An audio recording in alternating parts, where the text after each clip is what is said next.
Hello à toutes et à tous, c'est Xavier sur Pépitor, j'espère que vous allez tous et toutes très très bien. On se retrouve comme d'habitude pour ma petite vidéo du week-end sur la chaîne consacrée à l'analyse technique des marchés et puis le recap un peu de la liste de trading que je suis un peu au quotidien. Pas eu de vidéo, la semaine dernière, malheureusement, j'ai eu un empêchement. Bon voilà, ça arrive pas souvent, de temps en temps ça arrive. On essaye, la plupart du temps d'anticiper à l'avance pour que Denis puisse vous trouver, autre chose comme contenu. Malheureusement là, on n'a pas pu, voilà, on a ça a été un petit peu, c'était vraiment un gros imprévu, qui m'est tombé dessus du jour au lendemain, donc on n'a pas eu le temps de trouver une solution. Mais voilà, une fois qu'on a dit ça, on se refocus sur la vidéo et puis, qu'est-ce que je voulais vous dire aussi en introduction? Oui, vous le savez maintenant, ça fait plusieurs mois que je suis intervenant, bientôt un an sur le salon MTT aux côtés de Mika, Mika Landreau, Tino Trading sur Twitter et beaucoup d'autres et exceptionnellement là ce week-end on ouvre une dizaine de places sur le salon si je dis pas de bêtises parce que l'idée du salon c'est que ça reste en fait, nous on est très attachés à faire de la à faire de la qualité, avoir le meilleur rapport entre comment expliquer ça? En fait, l'idée, c'est que, comme on est quelques intervenants, on part du principe que, bah, c'est un peu comme à l'école, quoi. Si vous avez, un prof pour 30 élèves, c'est pas ouf par rapport à si vous pouvez avoir un prof pour 15 élèves. Bah, en fait, nous, l'idée, voilà, c'est de dire, nous, on préfère vraiment assurer la qualité, bien se structurer, recruter des nouveaux intervenants et cetera et cetera. Et puis quand on ouvre des nouvelles catégories, quand on a quelqu'un d'autre qui arrive sur le salon, bah, se dire: «Bon, bah, là, on a les moyens de d'ouvrir une dizaine, une quinzaine de places supplémentaires, en assurant le même niveau de qualité, que ce qui était avant». Donc c'est pour ça que, voilà, donc si ça vous intéresse, on ouvre exceptionnellement 10 places ce week-end. Vous avez toutes les informations, sur le site, de Pépitor et sur Twitter, on a fait pas mal circuler l'info. Donc si vraiment ça peut vous intéresser, bon voilà, nombre de places limité, donc faut pas trop tarder si ça vous intéresse. Voilà, après je sais pas quand est-ce qu'on réouvrira des places. Je sais qu'il y avait déjà une liste d'attente qui était assez fournie, encore une fois parce que justement l'idée c'est on pourrait avoir, 20, 30, 40 abonnés de plus, mais on préfère ne pas le faire parce que, bah, tout simplement on est très attaché à se différencier à ce niveau-là et assurer une qualité continue, tout le temps, sur le salon. Voilà. Donc allez faire un tour sur le site, Pépitor et sur Twitter, vous trouvez toutes les infos si ça vous intéresse. Maintenant qu'on a dit ça, on se consacre à la liste, à l'analyse technique et puis, comme d'habitude, on commence avec le CAC 40 avec le CAC qui a un peu tergiversé cette semaine, qui était un peu, enfin ces 2 dernières semaines, mec, qui était un peu cloué entre il y avait 2 gaps, il y avait d'un côté, il y avait ce gap baissier à 7 650 et de l'autre côté, le gap haussier à 7 472. Le marché a préféré aller combler le gap baissier d'abord. Euh, donc, ce qui est plutôt un signal de force, hein. Donc bon, voilà, hein, l'évolution, on est à proximité des plus hauts historiques. On a les valeurs du luxe qui poussent un petit peu toujours. LVMH, on en parle tout à l'heure, qui est toujours sur la pente ascendante. Hermès qui a publié des super résultats, qui a pris 5% hier. Voilà, donc vraiment, il y a tous les éléments qui sont réunis pour voir le CAC continuer à performer cette année. En tout cas, on l'espère, et puis on espère surtout que ça se ressente, que ça ruisselle un petit peu sur le reste du marché, ce qui est des fois, ce qui est pas toujours le cas. Hem, Ensuite, au niveau de la liste de suivi, bon ben CrossJect qui s'est un petit peu fait,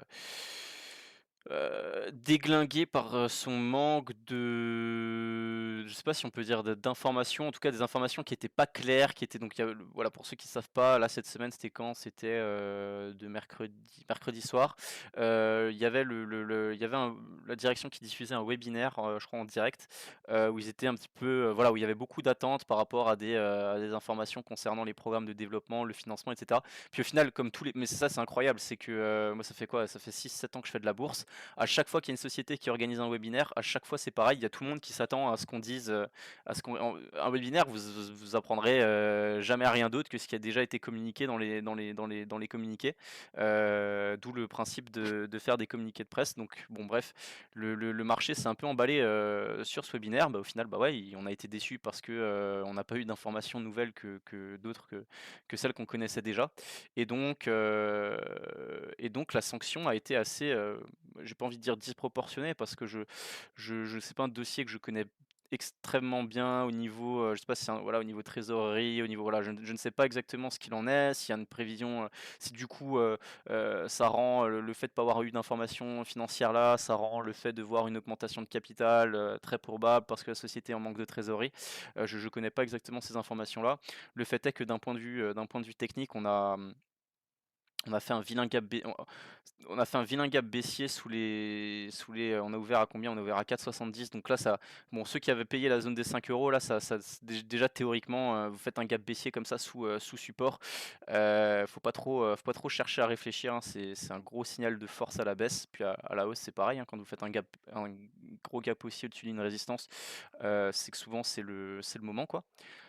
Voilà, puis la valeur qui a perdu, qui a chuté du coup en 2 séances qui a perdu au plus bas, qui perdait 35 en 2 séances, qui a, même explosé, on voit, hein, qui a refait un gap baissier le lendemain sous le support oblique haussier qu'on avait tracé, qui était très propre. Et puis elle a regagné, 16 hier, elle a fait une grosse englobante haussière, bon avec un petit peu moins de volume, mais on revient au contact de ces 3,90 et de l'oblique, l'ancien support oblique haussier, qui théoriquement devient résistance désormais, en tout cas une zone qui va être, voilà, donc là il y a 2 solutions. C'est soit on arrive, on va avoir envie de revenir fermer le gap, on va se calmer un petit peu, on va tenir le support, on va voir ce qu'il en est, et puis on va construire, on va essayer de réintégrer la figure et on va essayer de reconstruire. Soit on va avoir encore envie de baisser lundi, mardi, et puis bah, cette zone-là va servir une grosse zone de résistance, et puis va servir de signal pour les vendeurs voilà, de continuer à descendre. Surtout que bon, là, il y a les gens qui ont acheté à l'ouverture gagnent 16% sur la clôture. Donc voilà, on peut s'attendre à avoir potentiellement des vendeurs à l'ouverture lundi. Voilà, une fois qu'on a dit ça, après il y a un gros support horizontal sur CrossJex, enfin une grosse zone horizontale. Là, bah, en fait, la zone qu'on a un peu testé, travaillé là sur 3,20, 3,20, 3,25. C'est une zone, on voit, qui a été travaillée ici en décembre 2022, qui a servi de support là en mai 2023, et puis pour l'instant qu'on vient de retester ici. Voilà, ce sera tout pour CrossJect. Maintenant, Fermental, alors on n'en avait pas reparlé, mais pour rappel, hein, on avait détecté le titre, bon, on avait déjà parlé de cette figure-là. On avait détecté le titre enfin, on n'avait même pas détecté le titre, c'est vraiment qu'on parlait de cette figure, on disait il faudra observer la sortie. Et puis c'était quand, nous on en avait parlé en vidéo là le vendredi le 19 janvier sur cette bougie, je disais là les gars, il y aura un truc à faire.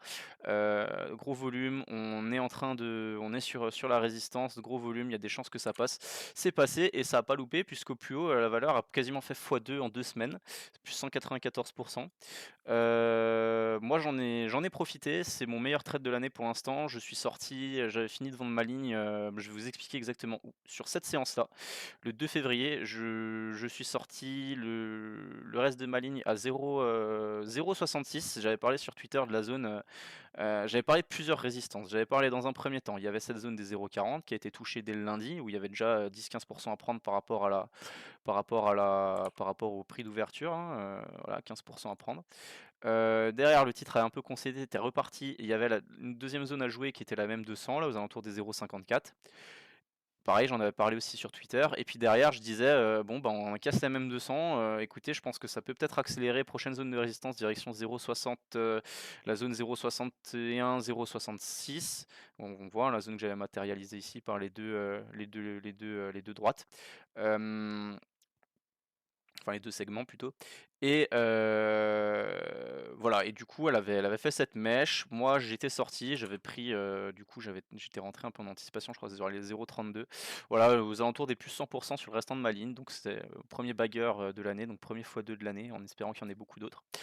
Hem Et moi je la voyais pas vraiment aller plus haut après, voilà, je me disais: «Bon, il y a MM200, on arrive sur une grosse zone». Puis au final, elle a continué encore à accélérer. Elle a depuis cette zone-là, là où depuis la zone que j'ai vendue, elle avait pris encore 50. Elle est venue moi je la voyais vraiment pas aller si haut. Elle est venue fermer ce gap là des 0,60, il y avait un gap sur les 0,73, 0,74 et puis au final elle est allée, bah, du coup sur une autre zone de résistance. Là, constituerait à proximité, bah, voilà, la zone des 1 €, on va dire 0,99 1 €. Voilà, donc bon, une énorme tendance qui s'est mise en place sur le titre avec des gros volumes, je sais pas, je sais pas, fondamentalement s'il se passe vraiment quelque chose de très fou sur le titre. Je crois que ça spécule pas mal par rapport à une approbation de la FDA sur un de leurs produits, peut-être sur le marché américain. Je connais pas excessivement bien le dossier, moi c'était juste vraiment le graphique qui m'intéressait. Hem Bah, du coup, c'est quelque chose qu'il va falloir continuer à surveiller parce que là, la tendance qui se met en place avec les volumes, bah, on sait d'ores et déjà que, bah, les moyennes mobiles, la 7 et la 20, voilà, quand elles vont être touchées, il y a des chances en conso, il y a de grandes chances que derrière ça reparte parce que justement le mouvement veut que, ce soit c'est des points qui pour l'instant suivent la tendance. Après voilà, la MM7 une fois qu'on va la toucher une fois, 2 fois, 3 fois, il y a un moment où elle va céder et où derrière ce sera la MM20 qui va prendre le relais. Mais comme la MM20 de toute la hausse, elle a pas été touchée, moi, pour tout vous dire, j'ai fait un petit trade intraday avec une toute petite ligne entre jeudi et vendredi. J'ai payé donc là on se unité 1 heure, j'ai payé le retour là, le retour sur 0,66. J'ai acheté 0,66. Donc c'était jeudi dans la matinée. Et puis derrière, elle est bien. En fait, j'avais la double. En UT 1 heure, c'était un support, on le voit très bien. Et en UT jour, bah, ça correspondait à un retour là globalement sur la zone des 0,65 que j'avais identifié déjà ici et que j'avais déjà vendu à la hausse du coup. Et bah, ça a bien repris. J'étais un petit peu frustré elle ait fait une belle bougie mais qu'elle ait pas réussi à reprendre la MM7 et puis derrière elle est repartie. Elle a repris la MM7 et bon bah là on est à mon avis on est bien parti pour espérer viser un retour sur les plus hauts. Sauf que du coup, bah, moi j'avais vendu sur l'UT1 heure, là j'avais un signal de vente là sur, 0 j'ai vendu sur 0,81. Je sais plus quelle bougie, en fait à proximité de la bande de Bollinger. En fait la bande de Bollinger en UT1 heure, elle était très baissière donc je la voyais pas, aller plus haut, je la voyais vraiment buter dans le coin et repartir, ce qui a été fait dans un premier temps, mais derrière elle est repartie, puis j'avais pas racheté, j'espérais la voir un peu plus bas. Bref, voilà pour faire Mentalg, donc bon, ça reste très très haussier. On voit aussi clairement en unité de temps hebdo qu'il y a quelque chose qui se met en place, hein. Là, on a touché la bande de Bollinger Sup, pardon, qui repart à la hausse. Là, il y a vraiment un truc de fond avec des gros volumes qui se met en place. Donc, c'est vraiment le titre qui, maintenant, je pense que le premier gros mouvement swing est passé, on va dire, quoi. Peut-être qu'il va y avoir des mouvements là si on avait chopé le point bas sur deux trois séances pour jouer du 60%, mais ça me paraît compliqué là qu'on puisse retenter du plus 100, du plus de 100% sur quelques séances, vu ce qui vient déjà de rentrer.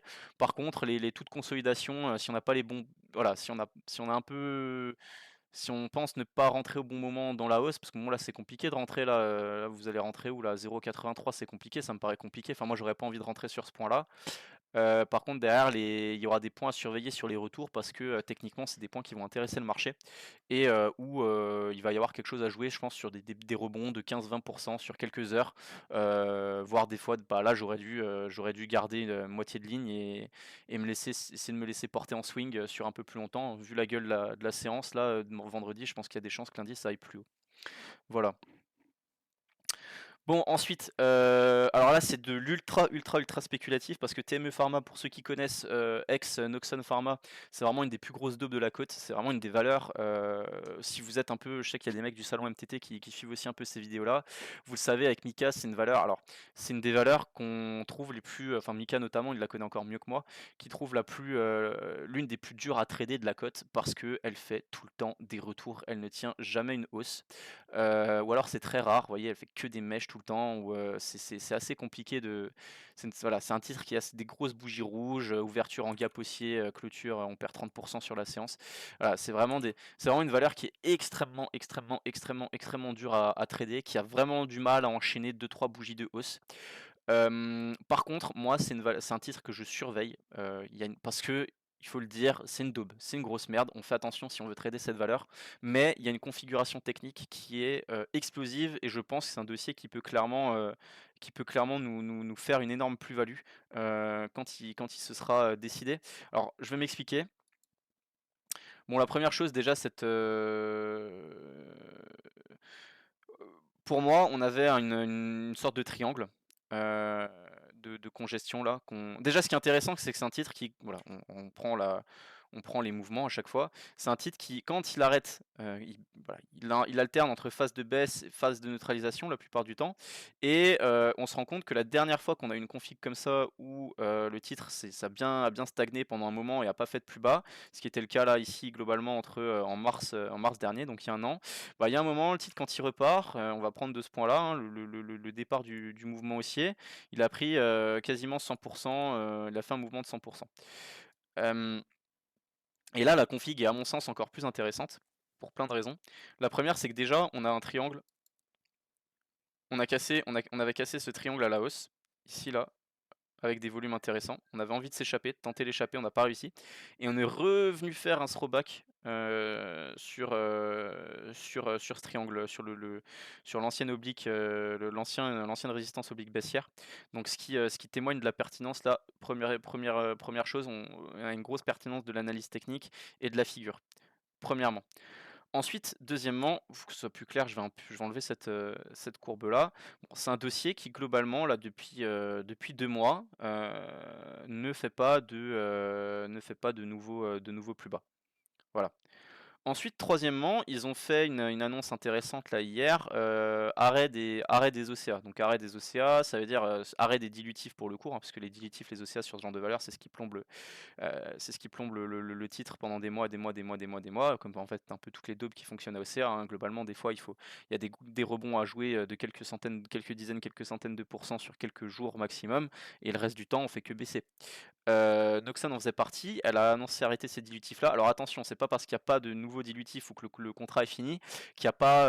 Moi, c'est un peu ce que je présume vu les volumes qui rentrent et le titre qui monte pas. Je pense qu'il y a encore il y a des OCA qui ont été, qui sont encore en train d'être tirés, des anciens contrats. Je sais pas si je m'explique bien.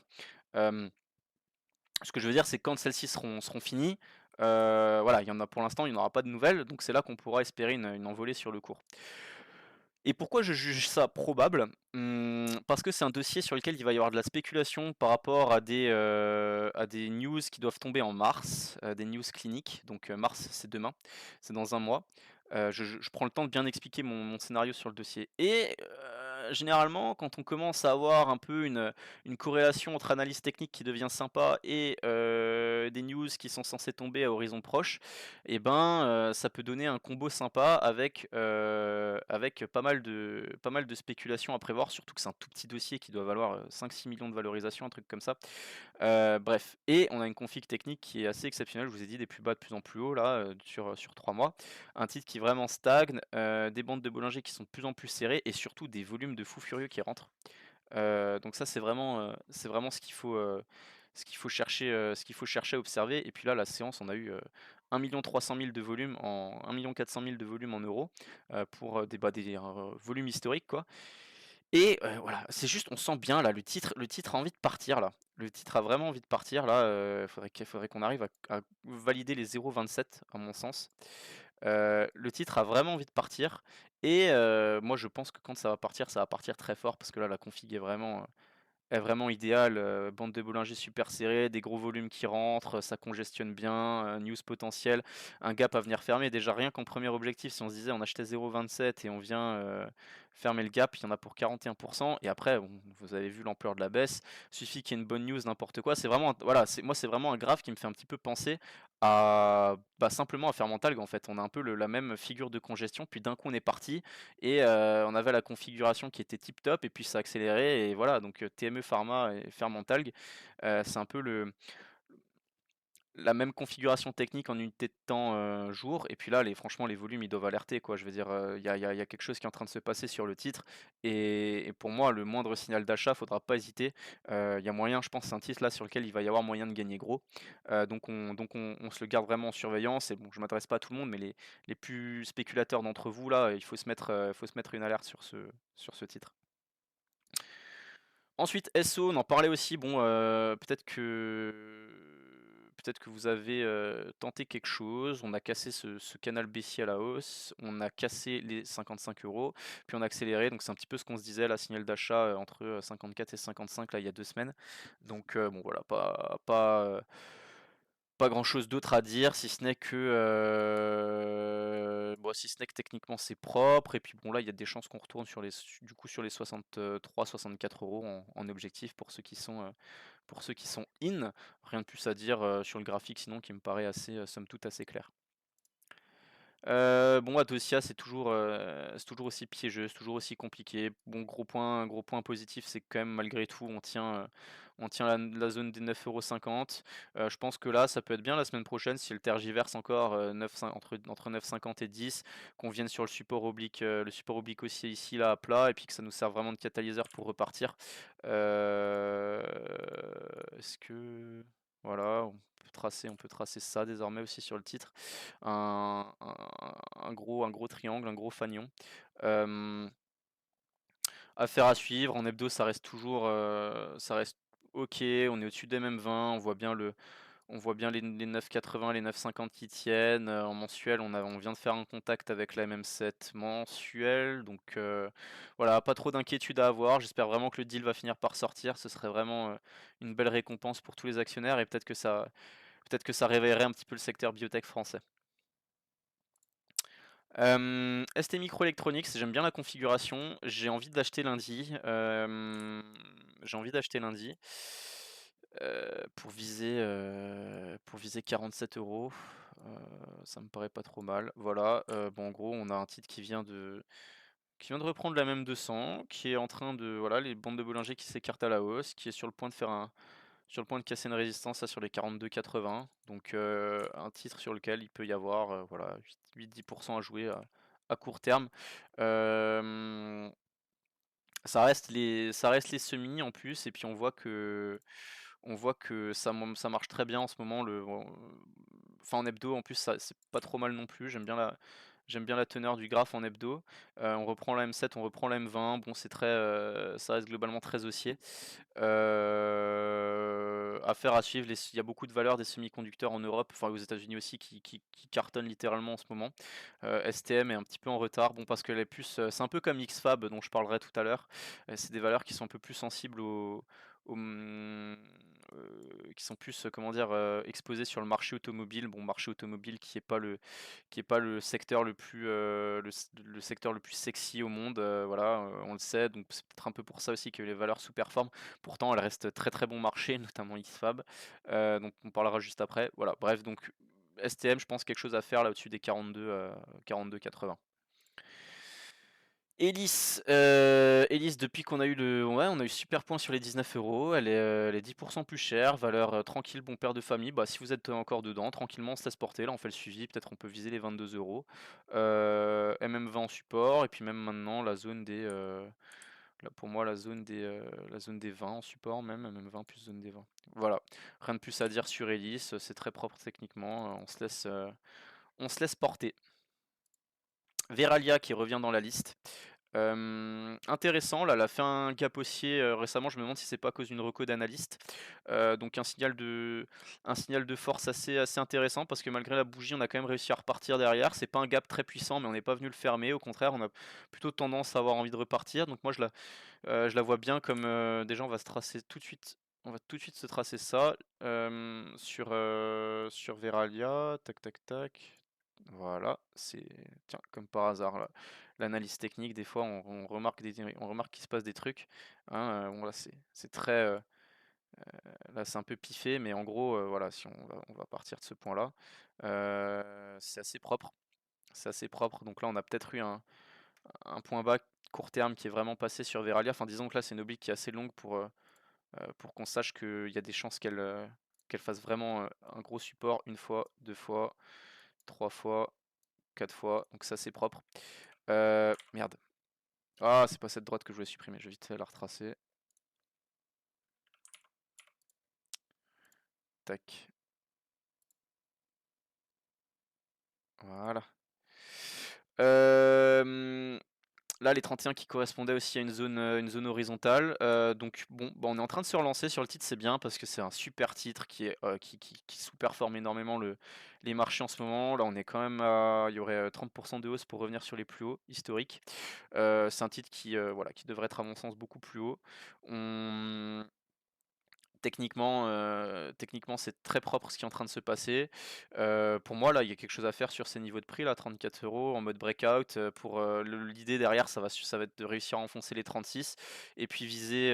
Moi, j'aurais envie de viser sur ce titre, j'aurais envie de viser les 38 dans un premier temps, puis derrière, un retour sur les plus hauts à 45 et puis derrière potentiellement plus, alors on n'y est pas encore. En hebdo ça redevient pas mal aussi, on a repris la MM7, on a repris la MM20, voilà, on voit bien l'oblique qu'on peut tracer qui est très pertinente. Je sais pas s'il y a quelque chose à dire en mensuel. En mensuel, voilà, on tient bien la MM20 qui fait bien support. C'est long, ça prend du temps, mais là il y a peut-être un non-croisement aussi à espérer et un retour derrière, une accélération à espérer sur Veralia. Moi, c'est un titre que j'affectionne particulièrement et j'en ai beaucoup sur le portefeuille PEA de ma maman. Je lui fais un peu un plan d'investissement long terme pour sa retraite et tout. Il y a du Veralia, il y a du STM.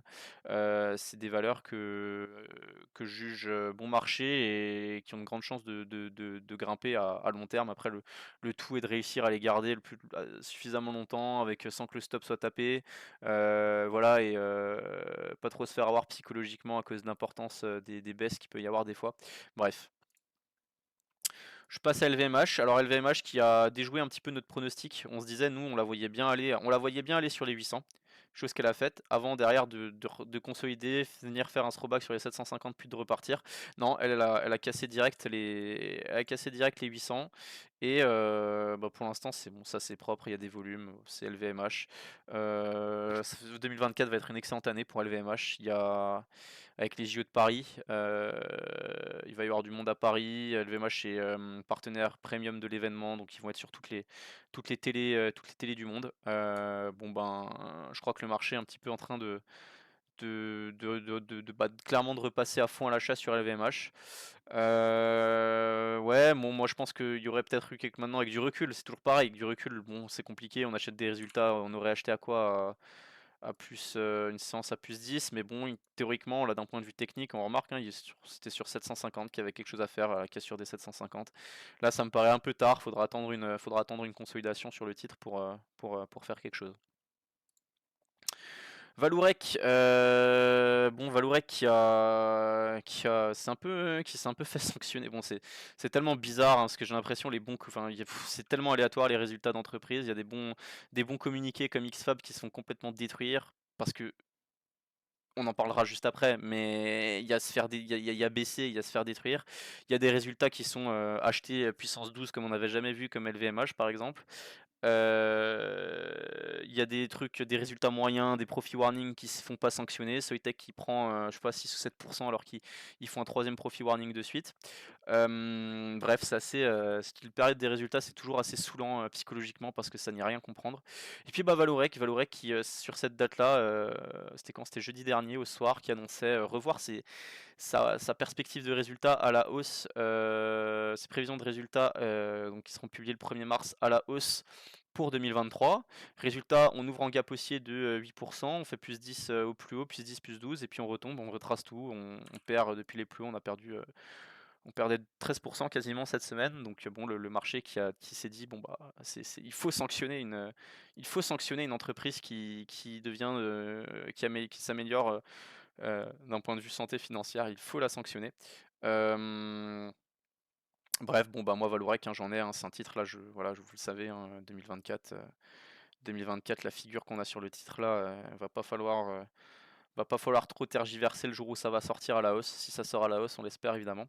Moi j'en ai un petit peu en anticipation, là j'aime bien cet oblique là, j'ai un stop là sous les 13, 13-10 même. En fait, j'ai acheté cette zone-là, hein, globalement sur je regardais ce support oblique aussi intermédiaire là. Puis moi, j'estime que là, c'est pas un mauvais point là, les 13,50 pour passer à l'achat parce que on va viser du 10-12% dans un premier temps comme objectif et surtout on a un stop à -3 donc ça nous fait un ratio gain-risque de 4, ce qui est optimal pour trader. Donc moi, voilà, je la vois repartir. Je vois une spéculation se mettre en place sur les résultats annuels qui vont être, bah, du coup, qui vont être très bons. C'est une valeur qui se paye pas cher en ce moment. Voilà, il y a toujours cette magnifique figure, donc je pense que quand ça va, j'espère vraiment que ça pète à la hausse et qu'on ait une belle envolée sur le titre.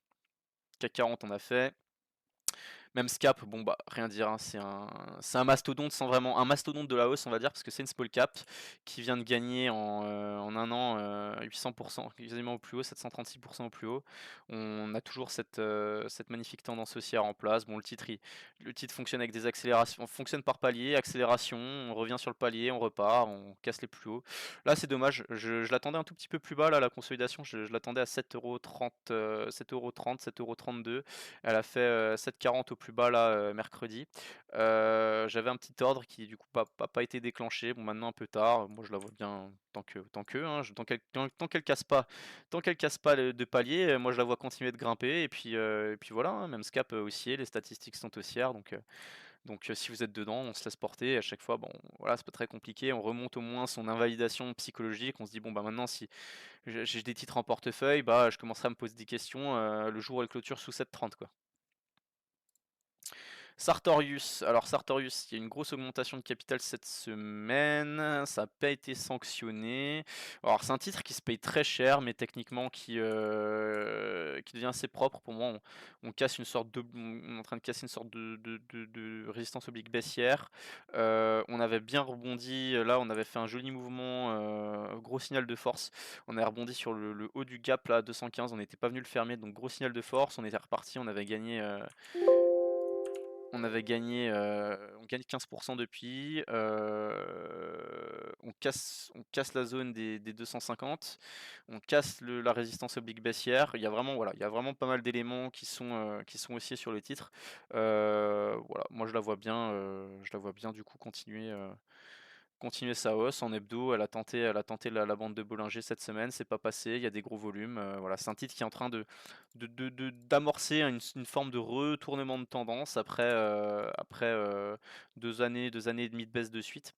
Euh, donc on se le garde sous surveillance. Moi j'ai envie d'être acheteur là aux alentours de 2,50€ pour viser les 250, pour viser les 280 avec un stop sous 240. Alors, Plastivaloir, graphique super intéressant. Par contre, attention, c'est un titre sur lequel il y a des jours où il y a vraiment pas de volume. Par exemple, là, donc il peut être assez liquide, assez piégeux. Là, vendredi, il y a 17 000 € qui ont été échangés. Moi, je trouve le titre super intéressant. Là, on revient sur. Voilà, ça fait plusieurs fois qu'on travaille cette zone de support, là, comprise entre 3,05 € et 3,15 €. Donc,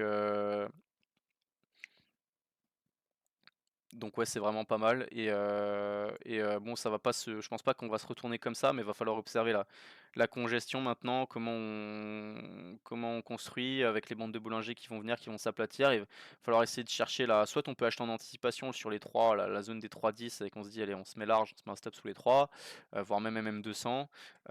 Soit on attend la congestion, on voit comment ça travaille et puis on se met une alerte à la hausse et puis on achète en cas de signal haussier sur le titre. Voilà. En tout cas, ça reste à suivre. Je pense que le fort mouvement haussier qu'on a eu début de l'année, là, il n'était pas anecdotique et à mon avis, il y a des chances que ça reparte en 2024. Rapidement, bon, à Firen qui est dans une sorte de canal baissier, canal baissier, qui sont un canal, on revient sur les 1,87€, 1,85€ qui sont plutôt bah, du coup un point d'achat. En mode anticipation, en mode achat sur support, pour moi le vrai signal ce sera en cas de dépassement des 2,30. Pareil, c'est intéressant, il y a beaucoup de valeurs là qui étaient très baissières, bon, le secteur un peu des ENR, etc., qui étaient très baissières ces 2-3 dernières années et qui entament un peu des mouvements à plat comme ça, où on a vu Fermental, qu'on a vu, bon là il y a TME aussi, et on voit bah, que derrière, quand si rebond se met en place, quand le rebond part, c'est violent. Donc à suivre, pour moi, breakout c'est 2,30€ sur Afiren. Ce sera déjà bien là qu'on arrive à tenir la zone et qu'on arrive à retravailler à rester dans ce canal-là. En tout cas, moi, je continue à suivre la valeur. Il y a un peu plus de volume ces dernières semaines aussi, donc c'est aussi ça qui me fait dire que c'est intéressant à suivre. C'est, vous voyez, depuis qu'on est rentré un peu dans cette congestion, ce canal, il y a énormément de volume qui rentre. Pourtant, il se passe pas grand-chose d'un point de vue volatilité sur les titres. Je veux dire, il n'y a pas de mouvement. Il n'y a pas de mouvement puissant tendancieux. Donc moi c'est ça que je trouve intéressant. Vous prenez Valourec, c'est pareil, on est dans une figure de. Alors il y a beaucoup d'amplitude. C'est clair que voilà, là entre le point bas, là, de l'oblique et le point haut, il y avait 50%. Mais si vous prenez un peu du recul que vous mettez en hebdo, bah, vous constatez que c'est plutôt, vu l'évolution du cours des dernières années, ouais, c'est plutôt plat entre guillemets. Et dans le cadre de cette figure, vous voyez les volumes qui rentrent par rapport, enfin c'est historique quoi. Dans cette figure-là, à ce prix-là. Donc c'est qu'il y a vraiment quelque chose qui est en train de se passer, qu'il faut le surveiller de très près. Et à Firenze, c'est exactement ce que je pense, c'est un peu pareil quoi. Vous prenez Fermental, c'était pareil. Là, d'un coup, il y a des volumes, on sait pas trop pourquoi, qui rentrent dans la figure. Puis d'un coup, un jour, ça part et voilà quoi. Téléperformance, là pour moi zone d'achat. Là, c'est un achat où il n'y a pas trop de questions à se poser. Là, titre du CAC 40 qui construit aussi son truc, qui passe sa même 200, voilà, beau support oblique haussier. Bémol, peut-être qu'elle peut faire une petite mèche là sur. Franchement, si on pouvait avoir les 137. Si on pouvait avoir les 137, ce serait top plutôt que les 138-40, ça changerait pas grand chose. Après, par contre, faudrait vraiment tenir la zone, sinon il y aurait de grandes chances qu'on ait envie de venir refermer le gap à 132,6.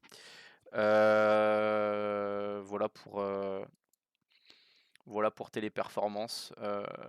Bon, pareil, titre qui s'est bien fait maraver aussi la gueule pendant un moment, et qui est un peu à l'image d'Eurofins, à l'image de certains titres, est en train un petit peu de tenter quelque chose, j'ai envie de dire, et bah, peut-être que c'est une belle année derrière à espérer sur ce genre de titres qui, il faut le dire, sont bien fait quand même cartonner en 2022-2023. Voilà. Allez, Selectis, j'en ai un petit peu parlé cette semaine, dommage, clôture décevante. Moi j'ai tenté quelque chose là sur la cassure des 2,77. Donc on a 2,72, 2,73 quasiment, bon, voilà, je perds quasiment rien.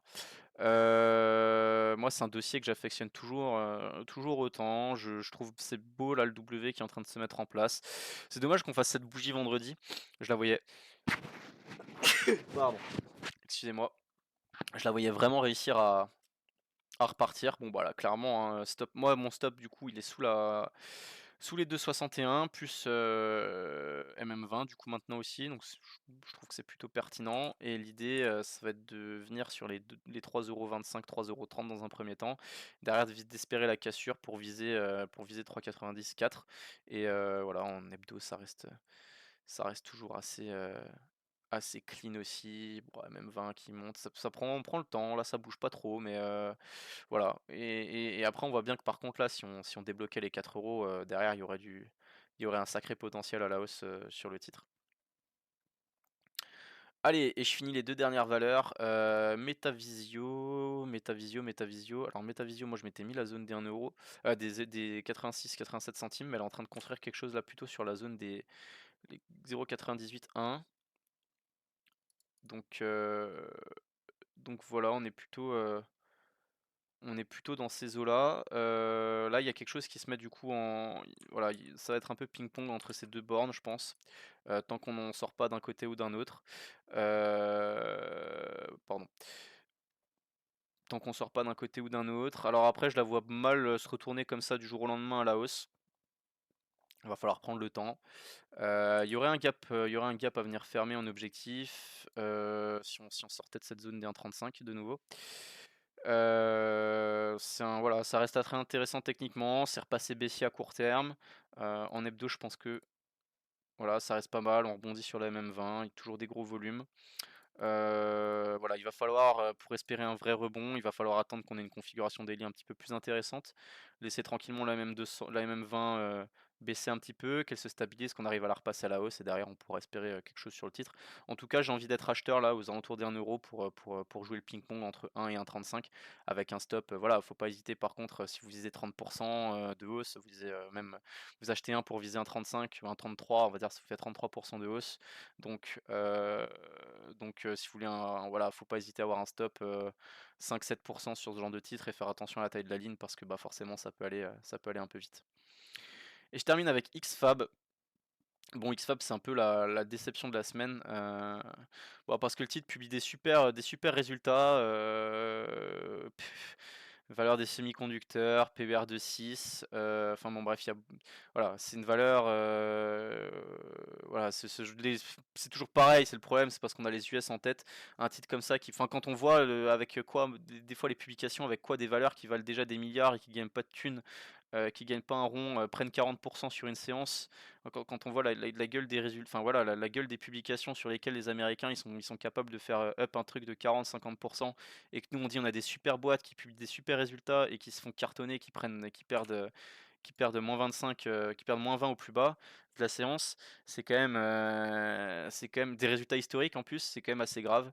Bon bref, bon moi en gros sur XFAB j'ai tenté, enfin alors, mon scénario, c'est que déjà je pense que bon le marché à mon avis c'est un petit peu emballé.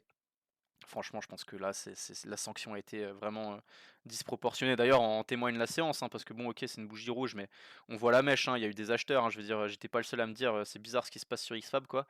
C'est plus une opportunité que le contraire. Moi, personnellement, j'ai acheté le titre aux alentours des 7,30 €. J'ai tenté une petite ligne. Pourquoi? Parce que je la voyais bien, voilà, je voyais ça, quoi.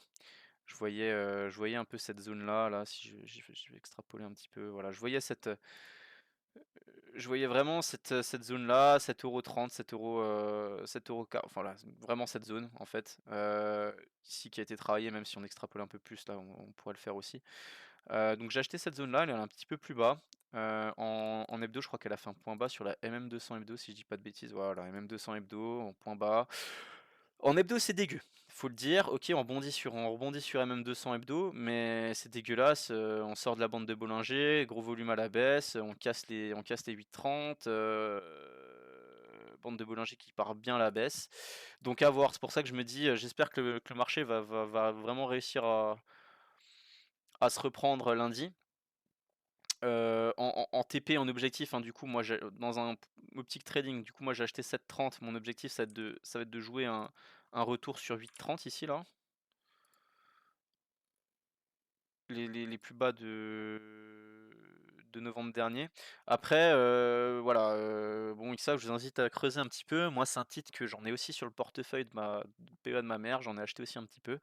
Qui est pour moi voilà, une super valeur à détenir long terme, qui cote pas en bourse non plus depuis énormément de temps, introduite en 2018. Voilà, pour moi c'est vraiment un super titre, super résultat, ça se paye sur un PER de 6, c'est assez rare pour être souligné dans le monde des semi-conducteurs. Ce que je voulais dire aussi, c'est que bon, c'est une manière de se rassurer un petit peu, c'est que bon, c'est un titre qui est capable de faire des grosses mèches bien violentes à la baisse, hein. Là, elle l'avait déjà faite en avril 2023, donc il y a un an. Le titre avait perdait 12% sur la séance, faisait une grosse mèche, remontait, et derrière faisait une ligne droite à la hausse et reprenait 35%.